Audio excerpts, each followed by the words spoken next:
UGC net JRF code 25 के unit 1 की अगर हम बात करें तो वहाँ पे सबसे पहले है कि किसके अनुसार वेदों का काल क्या था।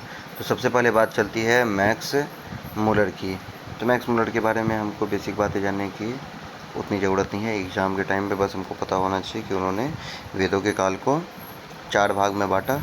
डेट इज छंद काल, जब वेद मंत्र जो है गाए जाते थे 1200 बीसी से 1000 बीसी, मंत्र काल 1000 बीसी से 800 बीसी, ब्राह्मण काल 800 बीसी से 600 बीसी और सूत्र काल 600 बीसी से 200 बीसी। ठीक है, इन्होंने क्या किया कि 200 साल का गैप माना हर एक डेवलपमेंट के पीछे, कि पहले जो है छंद काल थे जब सिर्फ गाए जाते थे, फिर उसके बाद उनको लिपिबद्ध किया गया मंत्र काल में, फिर उनको एक्सप्लेन किया गया ब्राह्मण काल में, और सूत्र काल में जो है सो उपनिषद वेदांग आदि लिखे गए सूत्र ग्रंथ। ठीक है, वेद ब्राह्मण आरण्यक उपनिषद वेदांग की ये परंपरा है। ठीक है, इन्होंने 2 पॉइंट लिए जहाँ से इन्होंने कहा कि हम चेक कर सकते हैं कि कब लिखे गए, सिकंदर का आक्रमण और बुद्ध का समय, ये 2 फिक्स डेट इन्होंने माना।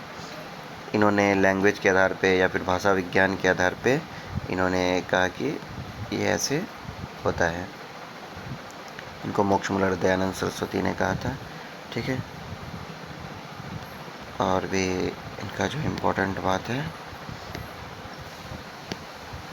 वो ये है कि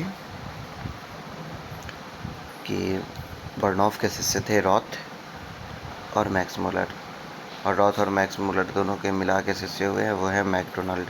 ठीक है, एक मैक्स मुलर का इंपॉर्टेंट काम जो कभी कभी बुक पूछ सकता है वो ये है कि ऋग्वेद का इंग्लिश ट्रांसलेशन जो इन्होंने किया था 6 खंड में किया था, सेक्रेड बुक ऑफ ईस्ट 50 खंड में इन्होंने निकाला है। सैन भाषा को ये अंधे की लाठी बोलते थे। India what it can teach us, Bharat से हम क्या सीखे, ये भी इम्पोर्टेंट बुक है। History of ancient Sanskrit literature. ठीक है, सबसे पहले जो है सो काल निर्धारण, वेदों के काल निर्धारण का प्रयास इन्होंने किया था, क्योंकि उसके पहले लोगों का मानना था कि वेद जो है अपौरुषेय है। जब ये अपौरुषेय है तो इसको कोई इंसान लिख ही नहीं सकता है। तो इसके बाद इनका ग्रिफिथ जिफर्ड लेक्चर जो था उसमें नेचुरल रिलीजन और फिजिकल रिलीजन पर इन्होंने लेक्चर दिया था। उसी में उन्होंने बाद में कहा कि वेदों के काल का हमें पता नहीं, कि हम इसको डिसाइड नहीं कर सकते हैं। ठीक है, अब हम दूसरी बात करते हैं ए वेबर की। तो वेबर का सिलेबस में नाम आता है हिस्ट्री ऑफ इंडियन लिटरेचर। इन्होंने लिखा है, कहा है कि भाई कोई भी अटैम्प्ट जो हम करते हैं कि वेदों का काल निर्धारण कर सके वो फ्रूटलेस है। हम वेदों का काल निर्धारण करने के लिए हमारे पास वो सीढ़ी ही नहीं है जिसके थ्रू हम, या सोर्स ही नहीं है जिसके थ्रू हम पहुँच सकें। 1786 इंपॉर्टेंट डेट है। एशियाटिक सोसाइटी ऑफ बंगाल 1784 में एशियाटिक सोसाइटी और 1786 में एशियाटिक सोसाइटी ऑफ बंगाल। ठीक है, मैक्स मुलर, फ्रेडरिक वेबर, ये 2 बहुत इंपॉर्टेंट हो जाते हैं। फ्रेडरिक ए वेबर, ठीक है, ये दोनों जर्मन थे, 1800 से 1900 के बीच में थे। ठीक है, भाषा विज्ञान के हिसाब से ये बांटा गया था। ठीक है, इनका जो है सो कहा जाता है 1200 बीसी से 1500 बीसी। ठीक है, पोका जकाई इंस्क्रिप्शन एक इंस्क्रिप्शन है जो कि एशिया माइनर टर्की यानी कि ईरान और पाकिस्तान बॉर्डर पे पाया जाता है। ईरान और तुर्की बॉर्डर पे मिला था, उसी के आसपास। तो बोगा जका इंस्क्रिप्शन में 4 को देवता का, भारत के देवताओं का नाम था। इंद्र, मित्र, वरुण, नासत्य मतलब हो गए अश्विनी। याकोबी की बात करें तो याकोबी ऋग्वेद का काल मानते हैं 4500 बीसी, शतपथ ब्राह्मण का काल मानते हैं 2500 बीसी। ये बात करते हैं कि ज्योतिष के हिसाब से कैसे काल निर्धारण किया जाए। ठीक है, ये बेसिक तथ्य है, हमको उतना डीप में नहीं जाना है। हमको देखना है कि याद रखना है कि वेबर जो है सो गए थे 1500 से 1200 बीसी। याकोबी जो है सो ऋग्वेद 4500 बीसी, शतपथ 2500 बीसी। ठीक है, ठीक है, ये सब नक्षत्र आदि के बारे में बेसिक बातें हैं जो कि नॉर्मली पता होना चाहिए। इतना बस पता है कि ज्योतिष के हिसाब से याकोबी ने काल निर्धारण किया था। इतना याद रखने की चीज़ है एग्जाम की दृष्टि से। बाल गंगाधर तिलक जो है सो काल को 4 भाग में बांटते हैं। अदिति काल और यान के पहले का 600 बीसी 6000 बीसी से 4000 बीसी। अदिति काल में वेद मंत्र जो गाए जाते थे आदि। फिर आता है मृगशिरा काल 4000 बीसी से 2500 बीसी। फिर है कृतिका काल 2500 बीसी से 1400 बीसी, और अंतिम काल 1400 बीसी से 500 बीसी। ये याद रखने की चीज़ है।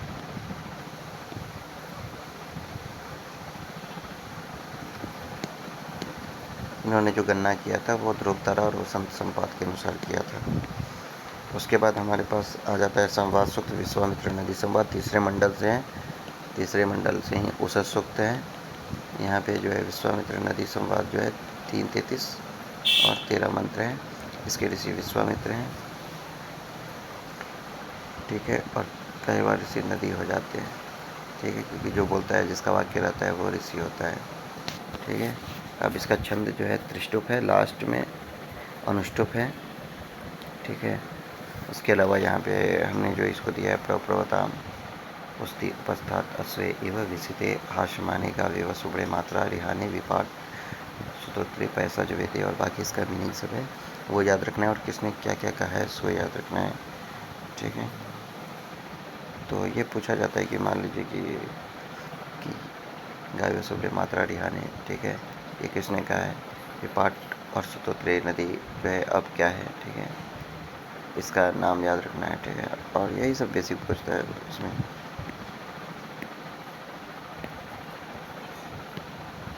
उसी तरह से यम यमी संवाद भी इम्पोर्टेंट हो जाता है 10-10 14। छंद है इसका त्रिष्टुप, ठीक है। यम कुछ संवाद बोलते हैं, कुछ यमी बोलते हैं, याद रखना है कि किसने क्या बोला, वो चित सखाया सख्या जो भी है, ठीक है। तो ये भी याद रखने की चीज़ है। पुरुरवा और वशी संवाद बहुत ही इम्पोर्टेंट हो जाता है। पुरुरवा और वशी संवाद 10वें मंडल के 95वां सूक्त है। पुरुरवा और उर्वशी दोनों के बीच में संवाद होता है। पुरुरवा को उर्वशी छोड़ के चली जाती है, उसके बाद पुरुरवा बार बार कहता है वापस आ जाओ, पर नहीं आती है, ठीक है। इसमें 18 मंत्र हैं, उनको याद रखना है। इसमें ये कुछ इम्पोर्टेंट है जो पूछे जाते हैं, उसका हम बाद में चर्चा करेंगे। बस याद रखना है कि पुरुरवा ने क्या कहा, उर्वशी ने क्या कहा, ठीक है। जैसे कि ये इम्पोर्टेंट है कि मेधावाचक धन्यवाद, ठीक है। इसके बाद ये भी है जय मन सतिष्ठ घोरे, ठीक है। उसके बाद में एक जो आता है हमारा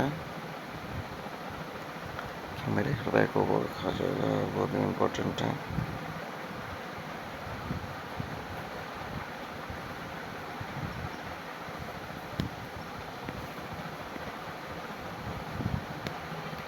हाँ, ये भी इम्पोर्टेंट हो जाता है सुदेवाद्य, ठीक है। इसके अतिरिक्त ये इम्पोर्टेंट है,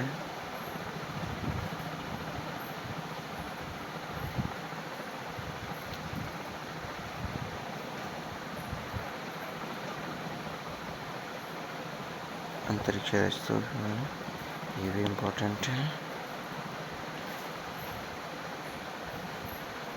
ये भी इम्पोर्टेंट है। और ये विकासो शिवाश, ये तो बहुत इम्पोर्टेंट हो जाता है। नवई स्त्रियानि सख्यानि संति, ये भी इम्पोर्टेंट है। सारा विधानम ये वशी कहती है, ठीक है। तो ये याद रखना है। शर्मा पनी संवाद भी इम्पोर्टेंट हो जाता है। शर्मा इंद्र की दूती है और पनी एक ट्राइब है, ठीक है। गाय पनी लोग चुरा लेते हैं तो इंद्र अपनी दूती शर्मा को भेजते हैं। इसमें त्रिष्टुप छंद है, टोटल मंत्र 11 हैं, ठीक है। इसमें भी बहुत सारे इम्पोर्टेंट लाइन्स है। ना हम तवेदम तम वेदम तव्यम तमस्ता, ठीक है। ईमा गावा सर में ये भी इम्पोर्टेंट है, ठीक है। उसके बाद ये वाला इम्पोर्टेंट है, ये भी इम्पोर्टेंट है, ये तो पहला है तो ये तो इम्पोर्टेंट है ही।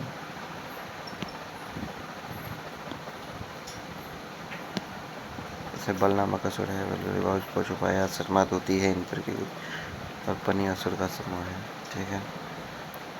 ये भी इम्पोर्टेंट है। स्वस्वरम तो ये भी इम्पोर्टेंट है। और भी है, बस याद रखना है कि किसने क्या बोला है। उसके बाद बात करते हैं कि बेसिकली क्या क्या है। विद धातु में कहीं प्रत्यय रखता है तो उससे वेद बनता है। वेद ज्ञानी फिर धैया प्रत्यय, वेद ज्ञानी सत्तायाम लाभे विचारने, ठीक है। तो ये सब है। पंच महायज्ञ का नाम याद रखना है। ब्रह्मयज्ञ, पितृयज्ञ, देवयज्ञ, भूतयज्ञ और नृयज्ञ, ठीक है।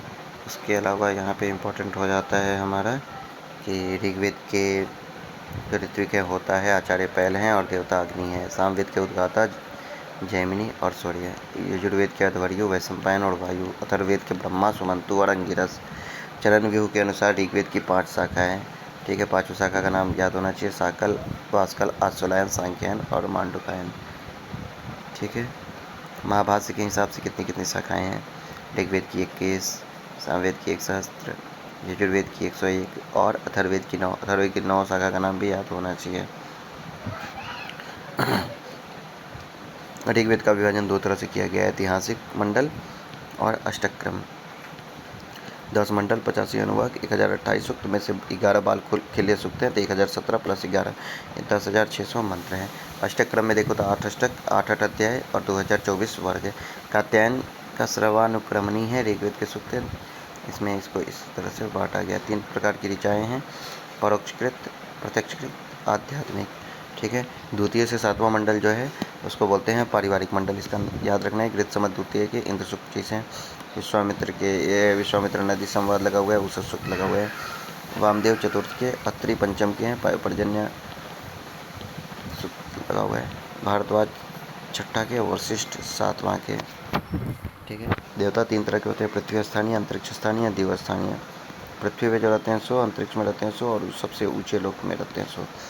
ठीक है, पृथ्वी स्थानीय 11 देवता हैं, जिसमें अग्नि, बृहस्पति आदि हैं। अंतरिक्ष स्थानीय वायु, रुद्र, इंद्र, मरुत आदि हैं। उसके बाद में दिव स्थानीय में सूर्य, विश्वत, द्योष, आदित्यगण, वरुण, औषध। याद रखनी चाहिए, पृथ्वी पर रहने वाले देव अग्नि पृथ्वी पर उत्पन्न होते हैं नॉर्मली।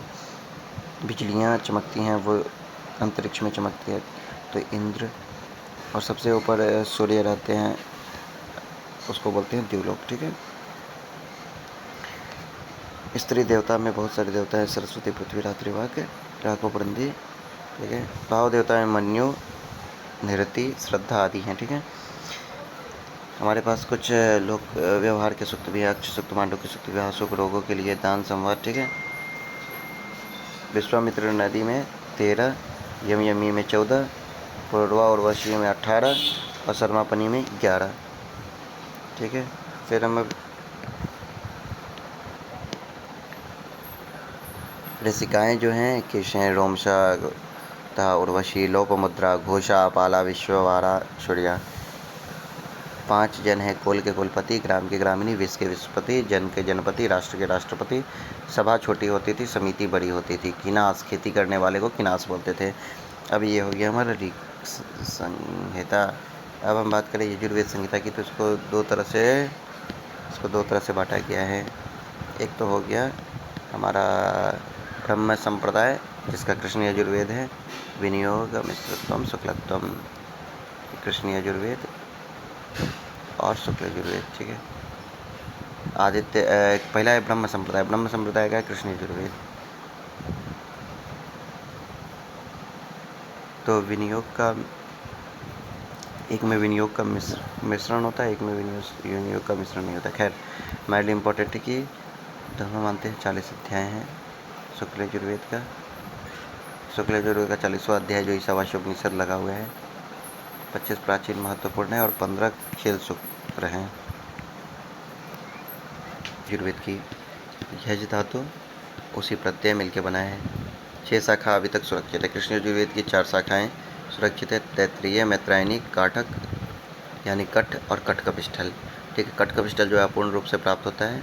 अष्टक और अध्याय में बांटा गया है, 6 अष्टक, 48 अध्याय।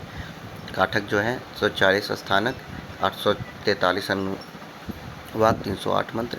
ठीक है, उतना याद रखने की ज़रूरत नहीं है। ठीक है, ये सब बेसिक बातें हैं इसकी। मैत्रायणी में जो है 4 कांड, 5 प्रपाठक और 2144 मंत्र हैं। ठीक है, ये इम्पोर्टेंट हो जाता है। तैत्तिरीय जो है इम्पोर्टेंट हो जाता है। 7 कांड, 44 प्रपाठक, 63 अनुवाक, 2198 मंत्र। ठीक है, इसका जो संपादन किया था, इनका नाम इधर दिया हुआ है। शुक्ल यजुर्वेद का वाचस्नेयी संहिता जो है, कोई वाचस्नेयी संहिता कहते हैं इसको। 2 तरह से पढ़ा जाता है। एक तो माध्यान्ह है, 1975 मंत्र हैं। उत्तर भारत में ग्रिफिथ इसका अनुवाद किए हैं। और कान्व जो है उसका प्रचलन दक्षिण भारत में है, जिसमें 2086 मंत्र हैं। इसमें जो है 40वां अध्याय जो है वो ज्ञान मार्ग का है, जिसको बोलते हैं प्यार से हम लोग ईशावास्योपनिषद, जो हमारे सिलेबस में लगा है। ठीक है। टोटल चैप्टर जो है 40 अध्याय में है, 25 अध्याय और 15 अध्याय खेल अध्याय। ठीक है। इधर का जो 25 अध्याय है उसमें जो है इम्पोर्टेंट है पहला दूसरा दर्श पौर्णमास, थर्ड में अग्निहोत्र चातुर्मास, फोर्थ 8 में, चूँकि यज्ञ से रिलेटेड है तो पूरा बुक में यही सोम यज्ञ 4 से 8, 9 से 10 राजसू यज्ञ, 11 से 18 अग्नि चयन वेदी, 10,800 ईंट लगेगा। 16 अध्याय इंपॉर्टेंट हो जाता है, ये रुद्राध्याय जन्म का अध्याय। ठीक है। 18वां अध्याय चमका अध्याय है। 19 से 21 जो है सत्रायनी यज्ञ है। ठीक है। उसमें दादी की भी चर्चा आगे वाले में। 26 से 29 में यज्ञ के मंत्र हैं। 30वां में है पुरुष में यज्ञ, 31वां में पुरुष सूक्त टाइप है, 32 से 33 में सरोमेध, 34 से 58 में शिव संकल्प है, 34वां लगा हुआ है ना, शिव संकल्प सूक्त। ठीक है। और भी जो 40वां तक का दिया हुआ है, 40वां ईसावास से। ठीक है। अब हम बात करते हैं यजुर्वेद का काम ख़त्म। अब हम आते हैं सामवेद पे। तो जब हम सामवेद की बात कर रहे हैं तो सामवेद के पुरोहित जो है उद्गाता हैं। ऋग्वेद के 8-9 से ऋचाएँ जो सोम यज्ञ के अवसर पर गए हैं, इनका जो है 1 सहस्त्र शाखा है, 3 गो उपलब्ध है, कौथमीय, रानायनीय, जैमिनीय। कौथुमीय जो है गुजरात में, रानायनीय महाराष्ट्र में, जैमिनीय तवलकार कर्नाटक में है। सामवेद की बात करें तो इसमें 1875 मंत्र है, जिसमें से 1771 सीधे सीधे ऋग्वेद से उठा के डाल दिए गए हैं। ठीक है। उसके अलावा देखते हैं इसको 2 भाग में बांटा गया, पूर्वार्चक और उत्तरार्चक। पूर्वार्चक में 650 हैं, उत्तरार्चक में 1225 मंत्र हैं। ठीक है। पूर्वार्चक के जो 650 मंत्र है उसको 4 कांड में बांटा गया है, अग्नेय, इंद्र, पवमान और आरण्य। 6 अध्याय हैं, मंत्र और क्रमों में समानता है। इसमें भी कौथमीय, रानायनीय में मंत्र और क्रमों में समानता है, गणना पद्धति का बस भेद है। कौथुम में अध्याय खंड यह सब है और रानायनीय में प्रपाठक आदि है। सोम प्रधान वेद जो है सो इसको कहा जाता है। उसके बाद में इसमें जो है षडज, ऋषभ, गांधार मतलब ईशानी, धप, मगर, ऐसा 7 स्वर क्या चर्चा है। मंद, मध्यम, तीव्र 3 गो ग्राम है। ग्राम, आरण्य, ओहगान, ओह्यगान। ठीक है। 4 तरह का गान है, ये इम्पोर्टेंट है। स्वर गुने ग्राम 21 मूर्छनाएँ हैं। स्वर और स्वर मिलते हैं तो 49 तान बनता है, ये इम्पोर्टेंट है। सामवेद के अंक है म, ग, रे, सा, नी, त, प, ये क्रम से हैं।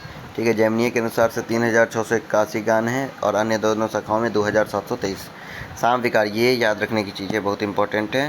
ये क्वेश्चन आता है, विकार, विश्लेषण, विकर्षण, अभ्यास, विराम और स्तोम।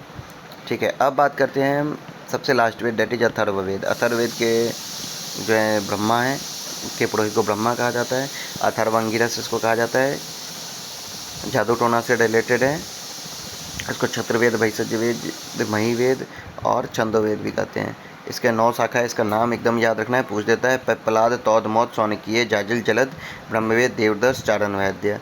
उपलब्ध है हमारे पास पिप्पलाद का शौनकीय 20 कांड, पिप्पलाद और शौनकीय 20 कांड, 730 सूक्त, 5987 मंत्र। ठीक है। और इसमें सबसे छोटा जो है 17वां है। ठीक है। अब देखते हैं कि पिप्पलाद जो है शारदा लिपि में कश्मीर में उपलब्ध था। अथर्ववेद के 4 भाग हैं। पहला है कांड 1 से 7, दूसरा है 8 से 12 कांड, तीसरा है 13 से 28 कांड और चौथा है 19 से 20 लंबे कांड सोम यज्ञ का, जहाँ पे वर्णन है। अथर्ववेद के 5 उपवेद हैं गोपथ ब्राह्मण के अनुसार। गोपथ ब्राह्मण किसका है? अथर्ववेद का। आरण्यक अथर्ववेद का नहीं है कोई। ठीक है। सर्पवेद, पिशाचवेद, असुरवेद, इतिहास और पुराण, तो इतिहास पुराण 2 उपलब्ध हैं, बाकी सब उपलब्ध नहीं हैं। ठीक है। अब इसका देखते हैं अगर हम ध्यान से, तो इसका विषय देख लेते हैं, चूँकि इसमें फर्स्ट ये सब कांड याद नहीं रखना है। 12वां जो है पृथ्वी सूक्त है, वो इम्पोर्टेंट है। 14वां विवाह सूक्त है, ये इम्पोर्टेंट है। व्रात्यकांड 15वां है। 16वां दुख मोचन है। 17वां जो है अभ्युदय। ठीक है। 18वां जो है पितृमेध है।